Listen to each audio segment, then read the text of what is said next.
started thinking about the women I see that got abused. And now I could kind of relate to why they put up with things just to stick around, you know? And so to me, I was cool with that.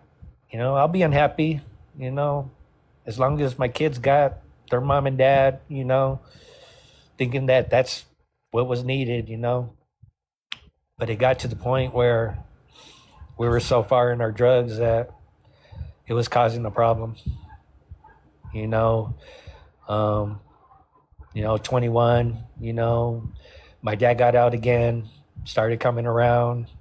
So I was like, cool, you know, I was still partying, doing my thing, you know, started getting high with him, started doing things with him that we shouldn't be doing, you know, like he was one of my homies, you know. It was it was a little different though, you know. I didn't have the respect. I used to think this is me, you know, I'm gonna be like my dad, you know, I'm gonna be incarcerated my whole life. I know nothing more, you know, and um, so when I used first started getting busted, I used to notice. Before you go, I have a question for you, Paul. What really upset you so much when your sister told you, you know, what went through your mind and your heart and everything when she said that you weren't being a dad to your kids? That I was like my father. That triggered you? Yeah.